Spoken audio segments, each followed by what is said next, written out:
And right now you're watching WHAS 11 News at 5:30. We're beginning with today's big breaking news. Around the world tonight at 5:30 we have local reaction. You're seeing the wave of missiles over Israel as Iran launched a counterstrike in retaliation today.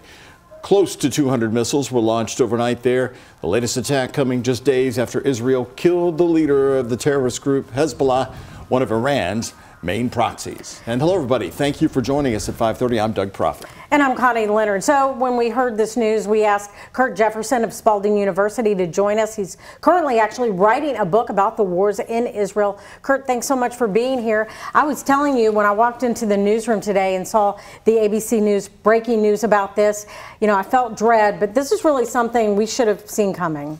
Yeah, absolutely. I mean, this is a war, a series of wars for Israel that have been going on now for close to a year, and it's actually the longest war in Israel's history since 1948-49. Well, let's talk about the local impact. Your book is going to detail 17 different wars that Israel has been involved in over the years, but do you envision the United States getting involved in this attack, this escalation here?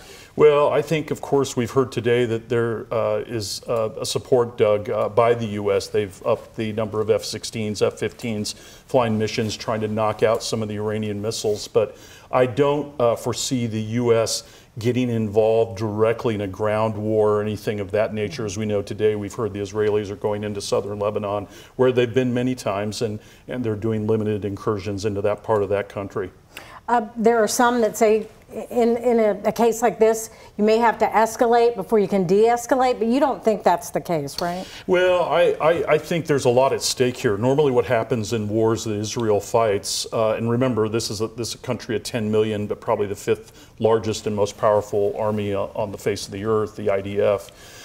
When they get into a war, normally, historically, the Americans and the other P5 states of the United Nations, the West, come in and say, hey, after a month or so, enough is enough, we need to stop. Here at home, the impact, the oil reserves with Iran, you're 1 month away from a presidential election. There's a lot of spinoff from what happened today, and tomorrow, of course, begins the Jewish New Year, Rosh Hashanah.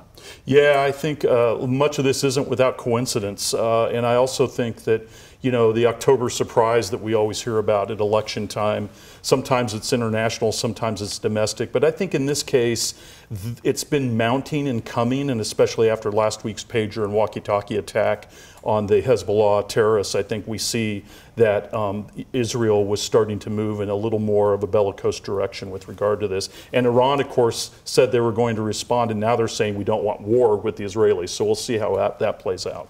And so that plays into the simmering down. You don't think that the U.S. Yeah, I think if you look back at the large wars between the Arabs and the Israelis, you know, 1956, 1973, 1967, you see the UN step in and start to constrain Israel in its actions. Now, I realize that the Prime Minister Netanyahu has acted a little more independently. It's my understanding the Americans were not aware of the actions that took place last weekend when they took out Nasrallah. But the reality is trying to keep peace and a larger Middle Eastern war from taking place is, I think, what we'll start to see that happen. All right, a frightening day.